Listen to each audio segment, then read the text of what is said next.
These are the very best oven fries that you can make at home, and they take less oil than you would put on a salad. This recipe comes from Patricia Wells, and she has you peel the potatoes, but I've also discovered in my laziness and my resistance to peel things if I don't have to, that it also works perfectly fine without peeling them. So today I'm gonna do a little bit of both. Patricia Wells was a journalist who then moved to France in 1980 and started writing cookbooks there, opened a cooking school, which is based in Provence and Paris. And this recipe of hers is called fake frites. So you're probably wondering how oven fries have like 2 tablespoons of oil and still turn out crispy. Patricia Wells has you steam them so that the starch comes to the surface, and that starch is what's going to crisp up with just that little bit of oil in the oven. And that just needs to steam for about 10 minutes or so. Check it with a paring knife. Yeah, that's great. You don't want it any more cooked than that, or it'll fall apart while you're tossing it around. This is all the oil you're gonna add, 2 tablespoons. Honestly, when I saw this recipe, a community member sent it to me, and I've never really wanted to take on fries at home before, both because I didn't want to get into the hassle of dealing with a lot of deep frying and all of that and then have them come out disappointing compared to a restaurant. I just didn't even really want to go there. But when I saw how simple the technique was, how like tidy the whole experience was, how little oil was used, I had to try it. So this, you just need it to be all coated in the oil, but not fuss with it too much so they don't start to break apart. And this is kind of mind-blowing. You can either go from here straight into roasting in the oven, or Patricia Wells says that you can let this sit for hours. So if you were making these for like a party or something, you could do this and just let it sit at room temp and then just crisp them up a little bit before people show up to you.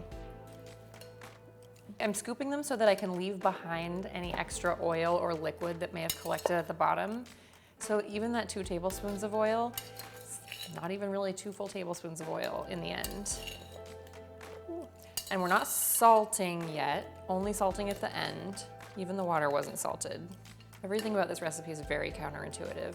And now it's just a matter of kind of separating these to make sure that they all have their own space on the baking sheet. I'm just gonna put these in at 500, and then you'll see what's happening as I turn them and take them out. 2015, January 28th was when the article went up.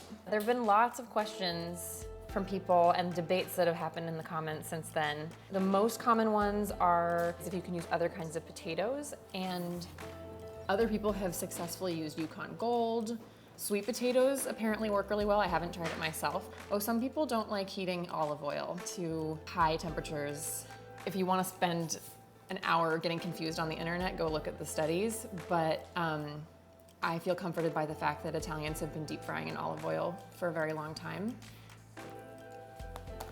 Okay, let's see how these are doing.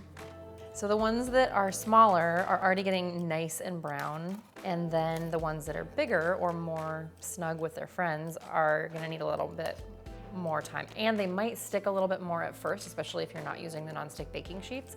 Just like use a thin spatula like this to free them. And if any are just not wanting to let go, don't fuss with them. Just put them back in the oven, and as soon as they get this kind of crispy side, they'll just pop right off. Okay, I think those are all freed.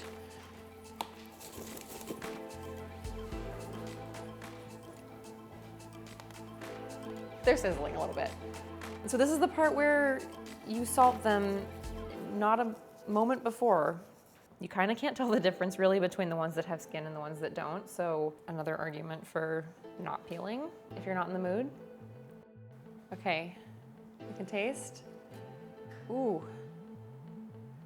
Like you would never know that these didn't have a bunch more oil and a much longer cook time. If you like steak fries in particular, this is so perfect because it's got the inside's like mashed potatoes, and the outside is that like crispy roasted potato texture. And then if you like skinny crispy fries, some of those made it in here too, just because of the nature of the shape of the potato.